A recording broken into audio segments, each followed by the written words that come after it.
We stayed at the Verde Ranch RV Resort in Camp Verde, Arizona for 3 weeks over the course of 2 different stays. What did we think? Well, let me show you around the park. So this is a walk around of our site. This is actually the second time we've stayed here. The first time in October we stayed for 2 weeks.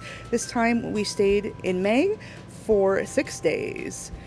This is one of the back-end sites. That's kind of in the lesser expensive part of the park. We stayed up in the frou-frou part before, but you can see we still got plenty of room back here. It's really nice. Plenty of room to park our 32-foot Class C RV and our 2-door Jeep on the side.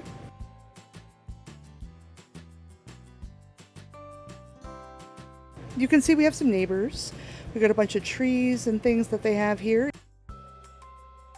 We don't have a ton of room on the utility side, but it's enough to kind of get in and do your business.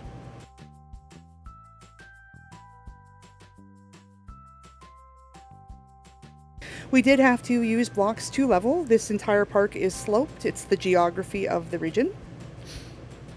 We needed that before too in our pull through. Okay, so here's a park road view just to give you an idea of the other sites and kind of the layout. And here's another one from a different part of the park, just a pan so you can get an idea of the roads and the sites. Pretty wide roads.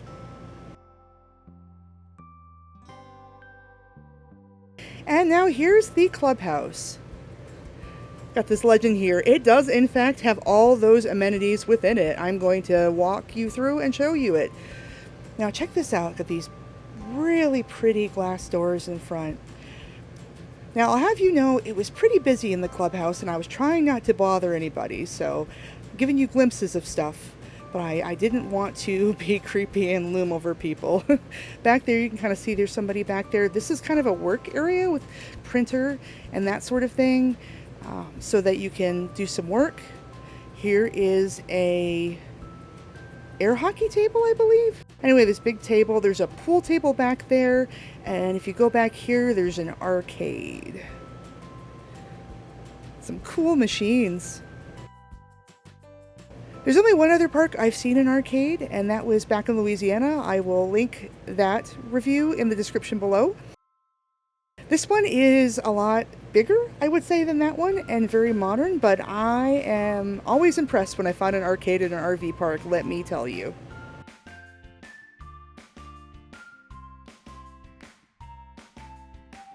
And then out here through these doors, we have a big outdoor lounge area.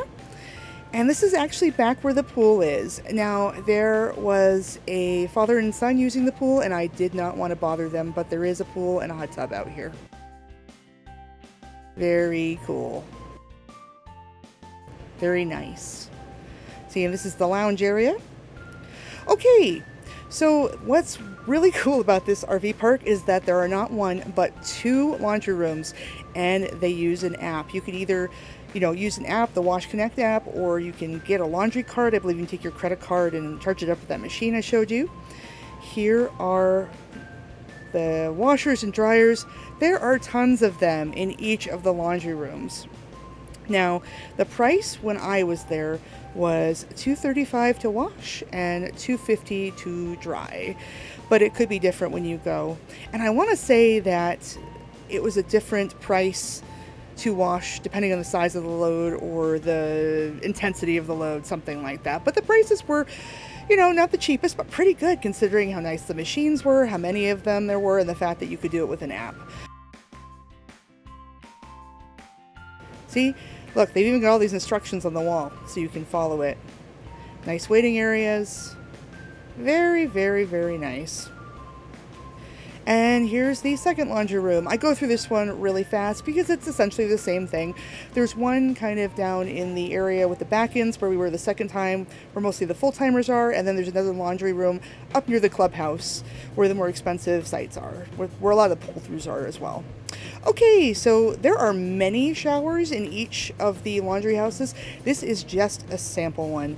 They are all this nice. Look at this painting. It reminds me of Sedona. It's kind of the artsy desert theme. Really nice private shower and bathroom, each with a locking door. They're unisex. I believe there are 4 in each laundry house. So that's pretty cool. All right, so this is a unique feature to Verde Ranch that I haven't seen at other RV parks, and these are solar panel covered sites. So basically we're in the park, it's a newer park, you know, there's some trees, but they're not very tall, there's not much shade. This is up here, they have these sites that have the shade, and they also have this solar panel covering above them, which is really cool. I think it would be really good during the summer. I have only stayed in the park during October and May, so that kind of fall, spring transitional period.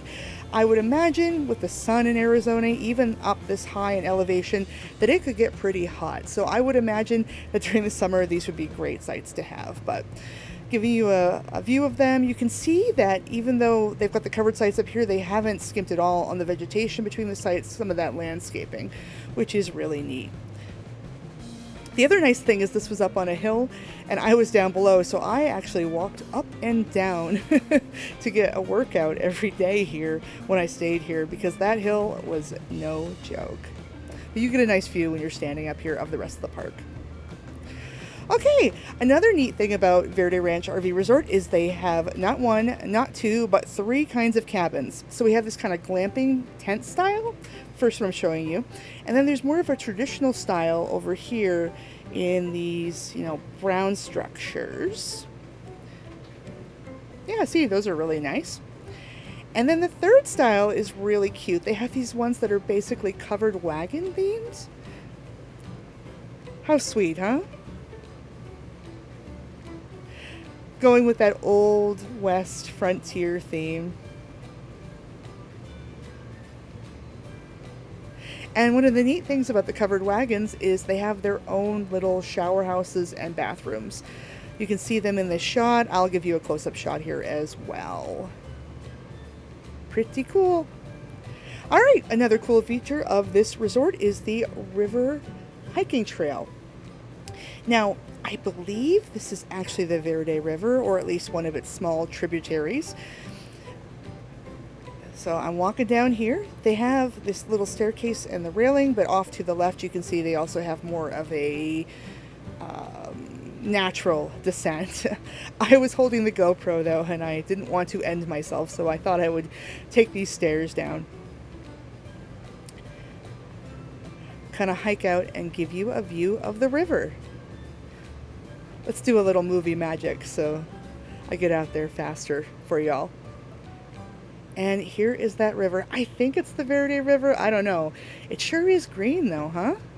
Yeah, there's this big area back here. And the first time we stayed in October, it wasn't open because they had decorated it with Halloween decorations for the kids. They were doing some kind of events down there. I was kind of bummed about that, but you know, if you have kids and you want an activity, I'm sure that would have been really fun too. But I was glad to hike it in May. And speaking of the kids, here is a small playground. Now this is kind of over near the Pickleball Courts, which I'll also show you in a minute. It's a solid playground, got the slide and whatnot. And here is, or I should say, here are the Pickleball Courts, because there are in fact 3. So we have these 2 over here, and then right across the road there is a 3rd court. So lots of pickleball courts. And there are dog parks. Now the dog parks are pretty basic. It's kind of what you get in sort of deserty areas. I thought I'd show you 2 of them. I believe there are at least 3 because it is a large RV park. But I thought I'd show you a couple so you got a sense of what they were. Pretty basic, but they'll work. And speaking of furry friends, it's time for the most important review of all, Ratface's review. So he was enjoying himself. I will say this area gets pretty windy, and it was very windy when we first got here. Yeah, poor thing was blown over the first day. This was taken from the second day when he finally got out and explored. He was a little tentative, but he had a good time.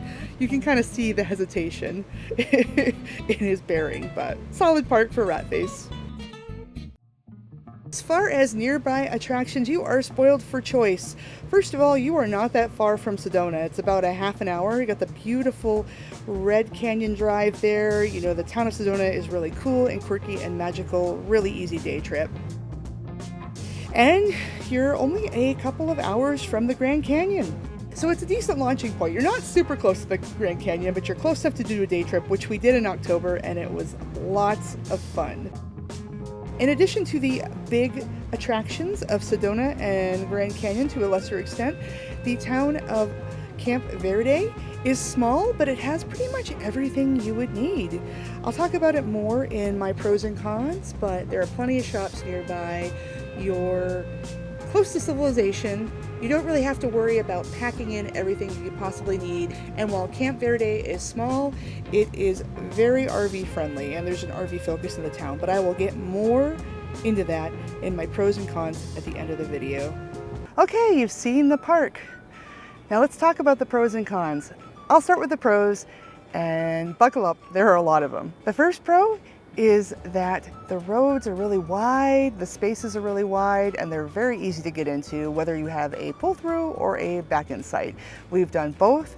Both were really easy. The second pro is you are right off the highway. Not one of those parks where you're gonna have to feel like you're going on an adventure, you know, like a 12-minute side quest to get to your park once you get off the freeway. Nope, you're right there.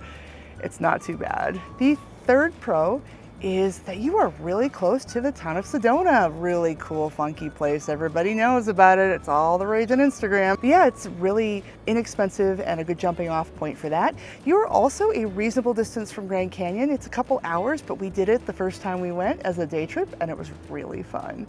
So it's a good launching point for both of those popular destinations. The fourth pro is also location related, and that is the town of Camp Verde itself. Look, you are right in the middle of town. It is right there. It's a small town, but there are lots of stores and restaurants popping up. It's clearly a growing area, very vibrant. Most of what you need is right there next to the park. For example, there is a solid grocery store. There are 2 auto parts stores. There's a Domino's, there's tons of fast food, and there's an excellent Nashville hot chicken place. We ate there both times. Really good restaurant. And if you can't find it in Camp Verde, Cottonwood is a pretty close drive too, and it would have everything you need, anything that you really couldn't get in Verde Ranch. So the proximity to shops is excellent. The next pro is also location related. Right across the street, there is a car and truck wash that can do RVs, as well as an RV repair shop. So, you know, need those things? Very conveniently located. The next pro is that there are actually 2 laundry rooms, as you saw, and they're nice. There's tons of machines, and they take apps, so you don't even need quarters. The next pro is that Clubhouse. Come on, you saw it. It was amazing. I've never seen another Clubhouse in my journeys yet, we'll see, that has come anywhere near being as nice as that Clubhouse. Very cool. The next pro is that there are food trucks and a coffee vendor who visit regularly and park in the food truck space right outside the Clubhouse, which is a really cool amenity. Very nice people work there. You know, it's really neat. And the next pro is that the place we stayed the second time, the back-in area that I showed you in this video, is actually really cheap. So we were only at the park for 6 days on this second visit, and it was $40 a night at the daily rate. It cost us about $40 a night, but that was after our Escapees discount. Now, if you don't know what Escapees is, that's a club for RVers, and primarily we got them because they take care of our mail for us. They receive packages, they forward things to us at campgrounds, and they serve as our permanent address on the road.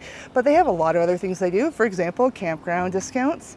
They also have some forums where people from different RV lifestyles chat. It's a really cool club. We've had a really good experience with it. If you're interested and you haven't checked it out, I will put a code in the description for you so you can sign up if it sounds good to you. Yeah, very cool. Really cheap though. Really well priced for the area to be this close to everything and have that price and we're not hooked into a weekly or monthly, awesome. Awesome. Now, the area we were in, I believe, is the less desirable area. For the second stay, we were in the really nice stay, and it was quite a bit more expensive when we were up with the deluxe pull-throughs right by the clubhouse. But where we stayed the second time was near the full-timers, I believe. But the thing is that their sites were immaculate. It wasn't lawless, you know, it wasn't one of those situations where you're like, ooh, I don't know. No, it was really, really cool, really well-kept, the entire park. And the final pro were those solar covered sites I showed you. Isn't that cool? It's something I haven't seen much out on the road. I don't think I've ever seen it anywhere else. And I could imagine during the summer months when it gets hot that could be really good at keeping your rig cool. So definitely a neat way to provide some shade in an area where the trees don't typically get that big. Clever. Definite fan of that. All right, it's a lot of pros. We stayed there twice though, so we like the park. Spoiler.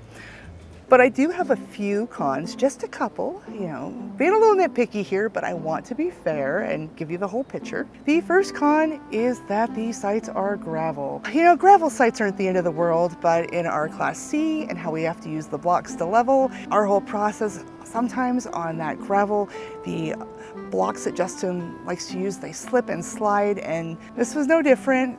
Kind of annoying. And as I've mentioned in other reviews, when you have a gravel site, it's really easy for those rocks to kind of kick up into your wheels. And as you're driving away down the road, you hear kind of thunk, thunk, thunk. And, you know, it's unsettling. We are towing a Jeep behind us, and I always worry kind of about the Jeep getting hit by the rocks. I know some of the Class A buses have kind of big rock shields and things. I think that's probably why. But we don't have anything like that. So I'm always like, ooh, you know, minor con, nitpicky, but I thought I'd mention it. The second con is that the whole park is sloped. It's on a big hill. That's just the geography of this region. You're kind of in this mountain valley. You have to level your sites. Maybe there's a level site in the park, but we haven't stayed at one yet. I would be surprised. On the plus side, the hill is excellent for exercise. That was my workout when I stayed here. I would walk up and down the hill to the solar panels actually for a half an hour straight. And boy, was that a good workout. I mean, you know, they had the gym too, but I liked the hill. So pros and cons, pros and cons. The third con is just really annoying, and I sort of get why they did it, but whatever. There's a really annoying speed bump as you're coming in and out of the park. It's like chevron shaped, and in your rig it really shakes it. Even if you're going slow, it's really unsettling. And I get that they don't want people speeding through the park, they want to slow people down, but I wish they had picked a different shape because it kind of throws you off camber. It's really freaking annoying. One of the worst, if not the worst, speed bump that we have encountered on the road. 0 out of 10, hate you speed bump. It was okay in the Jeep, but annoying in the rig. But the bottom line here is that it's still one of our favorite parks. We've stayed twice. We were moving fast and we chose to stay here for the 6 days of the work week instead of staying that time in a park in Phoenix because we knew we liked it. And the nice thing is that the altitude up here, the elevation helps take the heat off. So it can be really nice. It was beautiful both times we stayed here. We stayed here in May and October. Beautiful weather both times. I do hear from people it gets cold during the winter though. So, you know, we stayed there twice. We would stay again. It's one of my favorite parks, 10 out of 10. Thanks for watching. Keep on moving, and I'll see you in the next video.